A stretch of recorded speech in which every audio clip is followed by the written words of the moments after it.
India and Israel, तो ये explainer section के ऊपर आपको आर्टिकल मिल जाएगा। यहाँ पे आउटकम से रिलेटेड कोई भी इन्फो नहीं है, यहाँ पे इवॉल्विंग रिलेशन बताए हैं। तो जो पॉलिटिकल वाला पार्ट है वो ऐड कर दिया गया है कि ऐसा पहली बार तो है नहीं कि इंडिया की विजिट हुई है टू इसराइल, या इसराइल से इंडिया में जो विजिट्स हुई हैं वो पॉलिटिकल स्टांस रहेगा, आपके पेपर में कोई नहीं पूछेगा। पर 2024 का पेपर उठाओगे ना तो एक सवाल पॉलिटिकल सब पूछ लिया था, तो थोड़ा सा आइडिया आपने लेके चलना है। उसके बेसिस पे हम ये नहीं करेंगे कि बड़ा रोज ही पढ़ना शुरू कर देंगे उनको। आउट ऑफ क्यूरियोसिटी आप देख सकते हो उन पॉइंट्स को, यहाँ पे भी मैंने ऐड कर दिए हुए हैं। तो फर्स्ट ऑफ ऑल अभी प्राइम मिनिस्टर ऑफ इंडिया की विजिट है टू टेल अवीव, इसराइल की कैपिटल आ गई।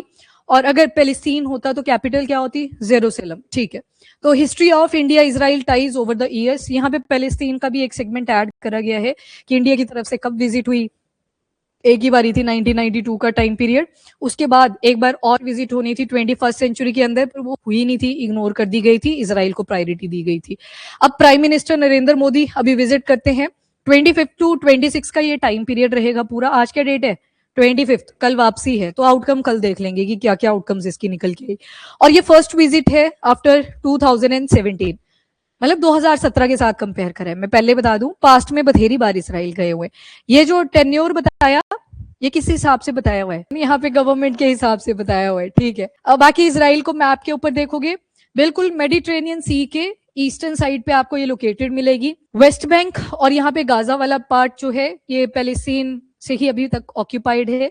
पहले का जो मैप हुआ करता था यहाँ पे पैलेस्टीन ही हुआ करते थे, पर ब्रूटल तरीके से इसराइल ने ये टेरिटरीज अनेक्स कर ली। एक टाइम था इसराइल के जो जूइश पीपल थे एक जगह से दूसरी जगह पे जा रहे थे, कहीं पे उनको स्थान नहीं मिलता था, तो उन्होंने भी फिर डिसाइड करा कि खुद को ही स्ट्रेंथन करना पड़ेगा, फाइट करनी पड़ेगी। तो इन्होंने पैलेस्टीनियंस को बहुत ब्रूटल तरीके से ये सारे टेरिटरी से साइडलाइन करा और खुद आज के टाइम पे यहाँ पे एस्टेब्लिश हुए पड़े हैं। इंडिया ने भी 1948 में इसराइल को एज अ कंट्री डेजिग्नेट कर दिया था। तो अच्छा सुनो अब ध्यान से, ये गाजा वाला फाइनल टचअप दे रही हूं मैं आज इसको, सभी को याद है? अब कोई ऐसा जो भूला है? मैं भी कॉरिडोर्स और क्रॉसिंग फाइनल टच दे रही हूँ, प्री के पॉइंट ऑफ व्यू से इंपॉर्टेंट रह सकता है। वो जो गाजा वाला पार्ट है ना, कुछ इस तरह से आपको दिखाई दे रही है लोकेशन, इसमें ना कुछ इंपॉर्टेंट कॉरिडोर्स और कुछ क्रॉसिंग्स है, उनको हम फटाफट से एक बार ही देखेंगे और बस उसको फाइनलाइज कर लेंगे। आपकी रिस्पॉन्सिबिलिटी है कि ये फिर मल्टीपल टाइम रिवाइज करते रहना है। हाँ जी, ये वाला कौन सा कॉरिडोर था? ये आ जाएगा नेटजेरिम, ठीक है, नेटजेरिम। ये वाला कौन सा है? मोरैग एक्सेस, मोरैग एक्सेस। ये वाला ये फिलाडेल्फी है। जब भी कॉरिडोर बोलूंगी तो उसकी लेंथ ज्यादा होगी। क्रॉसिंग ऐसे कि छोटे वाला गेट नहीं होता बड़े गेट के साथ, वैसी क्रॉसिंग होती है, छोटी सी होती है। ये वाला आ गया रफा क्रॉसिंग, रफा क्रॉसिंग। ये वाला कैरम शेलोम, कैरम शेलोम। और उसके बाद ऊपर वाला एरिस क्रॉसिंग। और यहां से एक लाइन जाती है, येलो लाइन, येलो लाइन। ऊपर देखोगे ये इजराइल वाला पार्ट, दिस वन, पर ये नहीं क्लेम करते, ये दोनों लड़ते हैं कि हम नहीं मानते इसको, ये यूएस ने दे रखी है ब्लू लाइन। हाँ, और सुनो ध्यान से, यहाँ पे ये जो नेटजेरिम है मेडिटेरेनियन सी से शुरू होगा, Gaza Israel. Same Morag axis Mediterranean sea, Gaza Israel. Philadelphi आधे से पार्ट में है, ऊपर की तरफ गाजा, नीचे कौन आएगा? सिनाई पेनिनसुला यानी कि इजिप्ट। सेम रफा क्रॉसिंग, ऊपर की तरफ गाजा, नीचे सिनाई पेनिनसुला यानी कि इजिप्ट। पर जब कैरम शलोम की बात होगी, ये ट्राई जंक्शन पे लोकेटेड है। यहाँ पे गाजा ही है दोबारा से, यहाँ सिनाई पेनिनसुला ही है, और यहाँ पे आ जाएगा इसराइल, ठीक है। वो देख लो ऊपर बेल्ट थी उसके बिल्कुल पॉइंट पे, दिस पॉइंट, इस पॉइंट पे ये लोकेटेड है, ट्राई जंक्शन पे प्रेजेंट है यहाँ पे। अब थोड़ा सा ऊपर जाओगे, एरिस क्रॉसिंग, तो ये आपका गाजा का नॉर्थ टिप पे प्रेजेंट है और इसराइल के साथ कनेक्टिविटी प्रोवाइड कर रहा है। येलो लाइन वेस्टर्न और ईस्टर्न टेरिटरीज को डिवाइड कर रहा है गाजा के ही अंदर। मरैग एक्सिस अगर आए फर्टिलिटी के हिसाब से कि फर्टाइल सॉइल है तो मरैग एक्सिस पे टिक लगा देना। नेटजेरिम ये बिल्कुल सेंटर में तो नहीं मिलेगा, यहाँ पे जैसे ये लोकेटेड दिस पार्ट, मतलब बीच में जैसे ही है, थोड़ा सा नॉर्थ में इंक्लाइन रहेगा। बाकी फिलाडेल्फी कॉरिडोर, यहाँ पे येमेन ने एक बारी मिसाइल दागी थी, इंटरकॉन्टिनेंटल बैलिस्टिक मिसाइल, ठीक। तो ये कुछ चीजें हैं जो आपने याद रख लेनी है। बाकी अभी इसराइल का एक अपडेट एक तो आ गया ना कि यहाँ पे मिसाइल आई थी किसकी? येमेन की। येमेन में रिबेलियन ग्रुप इज हुदीज, ये किसी ने हमास भी बोला, यहाँ पे आएगी हमास। और ऊपर यहाँ पे आ गया हिजबुल्ला। अब ये जो हिजबुल्ला, हमास और हुदीज हैं, तीनों ही कहीं ना कहीं ईरान से बैकिंग लेते हैं, तो इसी वजह से इनको क्या बोल दिया? और एक्सिस ऑफ रेजिस्टेंस, तीनों आ जाएंगे, एक्सिस ऑफ रेजिस्टेंस। और यमन ने यहाँ पे ICBM से अटैक करा था, इसी वजह से फिलाडेल्फी कॉरिडोर बहुत न्यूज में बना था। तो करना तो इसराइल के अगेंस्ट था अटैक, पर वो गाजा में ही कर दिया गया था, फिलाडेल्फी कॉरिडोर पे। एंड दूसरी जो चीज आपने याद रखनी है, यहां से आगे की तरफ जाओगे, ये देखो यहाँ पे इसराइल है ना, इधर को आओगे तो यहाँ पे छोटा सा डॉट दिखेगा आपको, ये वाला, ये है कतर। कतर में जो हमास की सेटलमेंट्स थी, जहां पे हमास ग्रुप के लोग रुके हुए थे, उनके ऊपर इसराइल ने अटैक करा अपनी एक मिसाइल से, जिसका नाम है गोल्डन हॉरिजोन।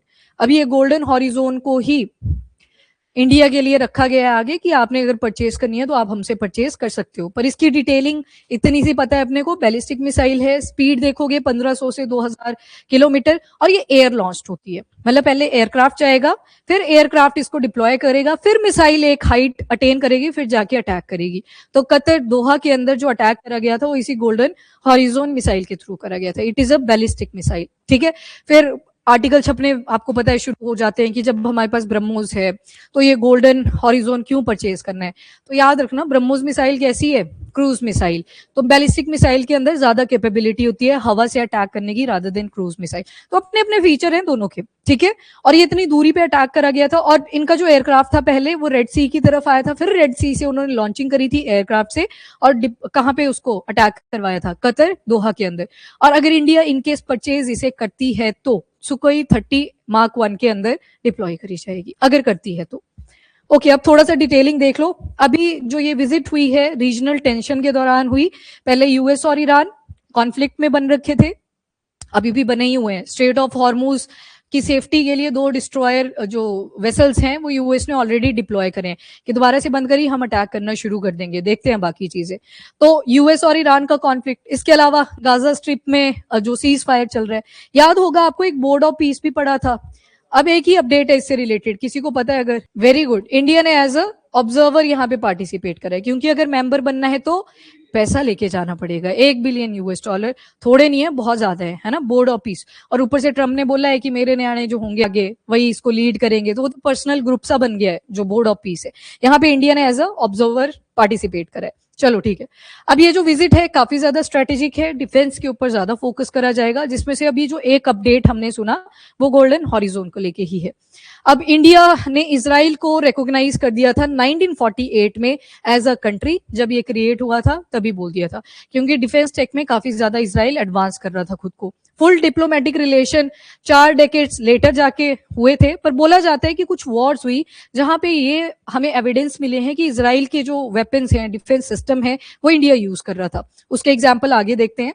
बाकी पैलेस्टीनियन प्रेसिडेंट यासर अराफत, इन्होंने भी इंडिया विजिट करा था 1992 में। उस टाइम पे प्राइम मिनिस्टर थे PV नरसिम्हा राव, और इंडिया और इजराइल के रिलेशन के ऊपर भी इन्होंने बात करी थी। अब ये पास्ट की बात हो रही है, 1992। इवॉल्विंग रिलेशन, यही आया ना आर्टिकल, देखा था आपने, एक्सप्लेनर पेज पे आया होगा कि इवॉल्व कैसे कैसे हुए रिलेशन। तो यहाँ पे विजिट्स बताई हैं। विजिट में बात तो सेम ही होती है लगभग, या तो डिफेंस को ज्यादा प्रायोरिटी दे दी जाती है या फिर ट्रेड को ज्यादा प्रायोरिटी दी जाती है, डिपेंड करता है किस कंट्री के साथ हम बातचीत कर रहे हैं। देन उसके बाद अराफत ने एग्री भी करा था कि वो इंडिया का जो एम्बेसडर है तेल अवीव में, वो पैलेस्टीनियन कॉज को लेके बात कर सकते हैं। मतलब इंडिया की कहीं ना कहीं इंटरफेरेंस चाहते थे जो इजराइल और गाजा की प्रॉब्लम चल रही थी। एंड अराफत ने ये भी बोला था एक्सचेंज ऑफ एम्बेसडर और रिकॉग्निशन होनी चाहिए कि हम सॉवरेंटी चाहते हैं। तभी तो इंडिया हमेशा कौन से 2 स्टेट नेशन के ऊपर ज्यादा फोकस करता है कि दोनों की अपनी अपनी सॉवरेंटी है। तो ये चीजें 1992 में भी बोली गई थी। बाकी इंडियन गवर्नमेंट की क्या चॉइस रहेगी, अराफत ने कहा था, वो आपकी चॉइस रहेगी पूरी तरह से, और जो भी आप चूज करेंगे हम उसको रिस्पेक्टफुली एक्सेप्ट भी करेंगे। तो 1992 के बाद आप देखोगे नहीं कि कोई विजिट वहां से हुई या हमारी विजिट वहां हुई, वैसा नहीं देखेंगे। अब जैसे 4 डेकेड के बाद जाके रिलेशन बहुत ज्यादा स्ट्रेंथन हुए इंडिया और इजराइल के बीच में, पर उससे पहले एक वॉर 1962 में हुई थी, ये साइनो इंडिया वॉर थी, चाइना के साथ जो वॉर हुई थी। बोला जाता है कि शायद उन्होंने सपोर्ट करा था इजराइल ने इंडिया को, पर एपिसोडिक है, पूरा हमको नहीं है डिटेल में अभी भी पता। कारगिल वॉर 1999, अब तो 4 डेकेड जा चुके हैं, 40 साल हो चुके हैं। 1947 के बाद देखोगे लगभग 40 साल हो चुके हैं। तो 1999 में प्रिसीजन बॉम्ब्स इंडियन एयरफोर्स के लिए फटाफट से कहां से मंगवाए गए थे। और इवन हमें क्या चाहिए थी, डिटेलिंग चाहिए थी, सैटेलाइट इमेजेस। इसकी हेल्प हमने किससे ली थी? नहीं बोला हमने यूएस को था, यूएस ने मुंह पे मना कर दिया था। अगेन नहीं, रुक जाओ, पहले सुन लो। हमारे पास बिना सैटेलाइट फुटेज के ही हम आगे अपना प्रोसीड कर रहे थे, तो ये बॉम्बिंग वगैरह की जो कैपेबिलिटी थी वो इजराइल से ले ली थी। यूएस ने सीधा मना कर दिया था कि हम नहीं अपनी सैटेलाइट फुटेज आपको देंगे। अब टाइम पीरियड देखो 1999 का है। अब सभी ने प्रेज करी डॉक्टर एपीजे अब्दुल कलाम साहब की। उन्होंने पहले बोला था कि स्पेस टेक हमको अपनी डेवलप करनी पड़ेगी, डिफेंस टेक हमको अपना डेवलप करना पड़ेगा। आने वाला टाइम जब वॉर रिडन बहुत ज्यादा होगा तो दूसरी कंट्री आपको कभी भी हेल्प नहीं करेगी। इंडिजिनाइजेशन का जो इंपॉर्टेंस है, रियल इंपॉर्टेंस 1999 में हमें पता लग चुका था। और इसी के साथ कारगिल वॉर का टाइम है 1999। पिछले साल ही क्या हुआ था, यहाँ पे न्यूक्लियर टेस्ट कर लिया था पोखरण 2। यूएस वैसे ही चिढ़ा हुआ था कि उन्होंने क्यों कर लिया। वो बोल रहा था कि सैंक्शन लगा देंगे, पर ट्रेड हम ठीक ठाक कर रहे थे क्योंकि ओपन इकोनॉमी हम थोड़े ही साल पहले बने थे, 1991। एलपीजी रिफॉर्म्स, तो ये सारी चीजें चल रही थी। बाकी इमरजेंसी स्टॉक पाइल वगैरह हमें सप्लाई कर दिया था इसराइल ने उस टाइम पे। डिप्लोमेटिक विजिट एंड एंगेजमेंट, ये मतलब ऐसा क्वेश्चन होगा कि शायद 10 बार ही अगर पेपर हुआ तो एक बार गलती से पूछ लिया जाए। वैसे ज्यादा इंपॉर्टेंट नहीं है, किसी को नहीं भी याद रहेगा, चल जाएगा। तो 2000 में जो जसवंत सिंह थे, रिटायर्ड आर्मी ऑफिसर भी थे, plus member of parliament of Rajya Sabha भी उस टाइम पे थे। तो first ever Indian bilateral visit हुई थी टू इसराइल। 2000 में आप देखोगे एल.के. अडवाणी जो कि होम मिनिस्टर थे, और ज्योति बासु जो सीपीआई माओइस्ट, अभी आप पढ़ के भी आए, communist party of India Maoist, तो और साथ में नजमा हेपतुल्ला, ये कांग्रेस की लीडर। तो ये इन्होंने भी विजिट करा था टू इसराइल। मतलब यहाँ पे आप क्या देख रहे हो, पॉलिटिकल विजिट्स हो रही हैं टू इसराइल। 2003 में जो इजरायली पीएम थे एरियल शरॉन, उन्होंने इंडिया में विजिट करा। दो चीजों के ऊपर ज्यादा फोकस किया था, वन इज डिफेंस और दूसरा आ जाएगा सिक्योरिटी। ज्यादातर इंडिया और इसराइल की विजिट आप देखेंगे तो मेन फोकस इसी तरफ रिवॉल्व करेगा, डिफेंस एंड सिक्योरिटी की तरफ। 2012 में आप दोबारा से देखोगे एसएम कृष्णा, इन्होंने विजिट करा अगेन इसराइल, यूपीए गवर्नमेंट जब हुआ करती थी, और मेन फोकस करा गया science, tech, agriculture, commerce, defence, security, इन सारी चीजों के ऊपर। पर सारी इन्फो पब्लिक नहीं करी गई थी उस टाइम पे अगेन।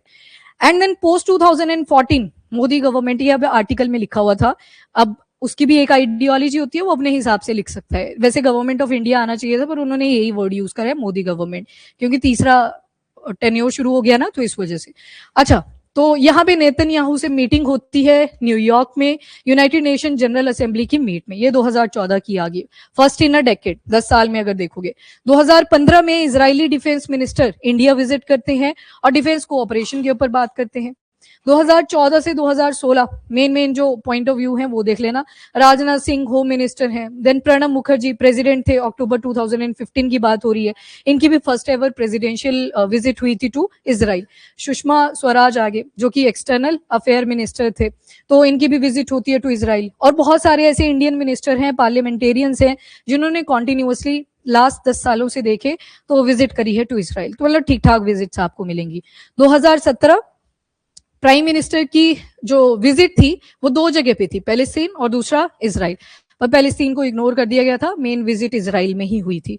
2018 नेतन्याहू की विजिट टू इंडिया, और फिर 2026 अभी प्राइम मिनिस्टर ऑफ इंडिया की विजिट टू इसराइल। तो ये पॉलिटिकल डायमेंशन बताया कि ना सिर्फ हमारे मेन डेलीगेट्स पर बाकी के पार्लियामेंटेरियन जो थे वो भी यहाँ पे विजिट कर चुके हैं। तो रिलेशन को हाईलाइट करते हैं कि सारी, डिस्पाइट इसके कि कौन सी पार्टी रूल कर रही थी उस टाइम पे, मैटर नहीं करता, इसराइल के साथ रिलेशन हमारे प्रेवलेंट रहे हैं। इंडिया और इसराइल के रिलेशन रिसेंटली अगर देखें तो अभी मतलब ये तो वैसे आ गया पॉलिटिकल सा अगेन। मैंने बोला ना थोड़ा सा पॉलिटिकल आइडियोलॉजी के साथ ही आर्टिकल लिखा गया था कि 10 या 10 के बराबर शायद बातचीत हो चुकी है नेतन्याहू या प्राइम मिनिस्टर मोदी की। अरे वैसे ही जैसे पुतिन को बोला था कि मोदी ने दिखाई लाल आंख, तो फोन पे नेगोशिएशन होती है, वैसी ही नेगोशिएशन यहाँ पे भी, कि समझा रहे थे बार बार कि वहां पे गाजा वाला जो आपने डिस्टेबलाइजेशन कर रखा है उसे थोड़ा स्टेबलाइज अप करे। एंड नवंबर 2025 में डिफेंस पैक्ट एक इसराइल के साथ और फ्री ट्रेड नेगोशिएशन भी चल वगैरह साइन करा जा सके। और cooperation, artificial intelligence, agriculture, defence, cyber security, Pegasus वो स्पाईवेयर आया था। स्पाईवेयर जब बिना यूजर के कंसेंट के कोई वायरस आपकी सिस्टम के अंदर आ जाता है, सिस्टम यहाँ पे कंप्यूटर सिस्टम ले लो, कोई भी टेक्निकल डिवाइस ले लो, आपको पता भी नहीं चलता, तो बिना कंसेंट के। तो पैगासस का क्लेम भी लगाया जाता था कि इसराइल ने इसका मिसयूज करा था। एंड डिफेंस टाइल्स ऑपरेशन सिंदूर के दौरान भी रिफ्लेक्ट हुए, कैसे याद होगा आपको, बैरिक एयर डिफेंस सिस्टम, ये भी इसराइल और इंडिया ने मिलकर बनाया हुआ है। तो मतलब इसराइल मेड जो चीजें थी वो यहाँ पे यूज करी गई। इवन अभी आपने वायु शक्ति में भी पढ़ा एक स्पाइडर, स्पाइडर भी अगेन इजरायली असिस्टेंस के थ्रू ही बनाया गया था। रीजनल जियोपॉलिटिकल कॉन्टेक्स्ट देखोगे तो अब्राहम एकॉर्ड, जहां पे अरब नेशंस और दूसरी तरफ इजराइल के बीच में हाँ रजामंदी करवाई गई थी। किसने मीडिएशन करी थी? यूएस ने करा था।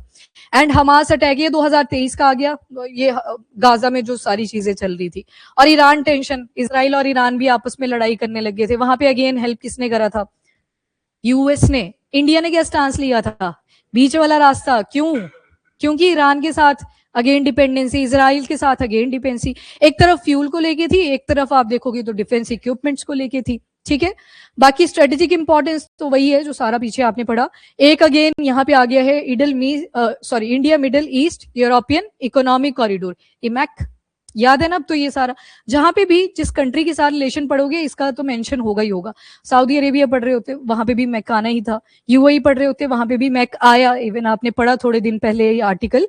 और बाकी तेल अवीव यहाँ पे तो कैपिटल आ गई कि रिलेशन जो है हमारे ठीक ही रहे हैं along with the Israel, that's all. बाकी गोल्डन हॉरिजोन बैलिस्टिक मिसाइल के बारे में याद रख लेना, 1500 किलोमीटर 2000 किलोमीटर तक की इसकी रेंज है, इतना एस्टिमेट लगाया गया है। एयर लॉन्च्ड बैलिस्टिक मिसाइल है, एयरक्राफ्ट के साथ इनको डिप्लॉय करा जाएगा और हवा से इनकी लॉन्चिंग करी जाएगी। हवा से जब लॉन्चिंग करी तो बैलिस्टिक मिसाइल है, ऊपर को ट्राजेक्टरी बनाता हुआ जाएगा। जैसे मान लो एक जो एयरक्राफ्ट है इसने सर्टेन ऑल्टीट्यूड को अचीव कर लिया है, यूं लगा लो आइडिया, जैसे आपके कमर्शियल एयरक्राफ्ट होते हैं अप टू कितने डिस्टेंस तक चले जाते हैं? 42,000 फीट, या फिर अगर किलोमीटर्स में देखोगे तो 14 to 15 किलोमीटर तक का मैक्स। इससे ज्यादा मतलब आजकल हम ट्राई तो कर रहे हैं, पर जो आपके फाइटर एयरक्राफ्ट होते हैं वो और हाइट पे चले जाते हैं। अब जब एयरक्राफ्ट के अंडर ये गोल्डन हॉरिजोन लगा दी जाएगी तो हवा से इसको लॉन्च करा जाता है। लॉन्च करेंगे तो नीचे नहीं जाती सीधी, पहले ऐसे ट्राजेक्ट्री अटेन करती है फिर जाके अपने टारगेट को हिट करती है। तो एयर लॉन्च्ड बैलिस्टिक मिसाइल है और रेंज इसकी 1500 किलोमीटर टू 2000 किलोमीटर। बाकी और भी बहुत सारी ऐसी मिसाइल्स हैं जिनकी रेंज इसके कंपैरिजन में कम है। ये जस्ट एग्जांपल याद रख लेना, जैसे रॉक्स है, रैम्पेज है, तो ये सारी इनकी अराउंड 282 किलोमीटर तक की रेंज है, ये भी एयर लॉन्च्ड है। और एक सीरीज वहीं पे चलती है इजराइल की दोबारा से, दैट इज स्पैरो सीरीज। तो बोला गया कि स्पैरो सीरीज का भी एक अपग्रेडेड वर्जन आपको गोल्डन हॉरिजॉन मिलेगा। बाकी गोल्डन हॉरिजॉन इंडिया के डिफेंस को कैसे प्रमोट करेगा? तो देखो मैन्युफैक्चरिंग तो नहीं बूस्ट कर पाएगा, वो तो हमें खुद ही करनी पड़ेगी जब हम इनिशिएशन करेंगे कि हम खुद बनाएंगे। बस इतना सा बताया कि जो सुकोई 30 Mark 1 है इसकी कैपेबिलिटीज को और बूस्ट कर देगा कि कल को ऐसा कोई थ्रेट होता है ग्राउंड से, हम जो लॉन्चिंग है मिसाइल की वो नहीं कर पाते हैं, तो ऐसी मिसाइल अगर ऑलरेडी डिप्लॉयड रहेंगी तो उसका यूसेज करा जा सकता है। तभी ब्रह्मोस से आगे ना डिफरेंट, ब्रह्मोस तो आपकी सरफेस से अटैक करी जाएगी, ये वाली एयर लॉन्चिंग है, मतलब हवा से इसको अटैक करने के लिए यूज करा जाएगा। तो that's all for the day.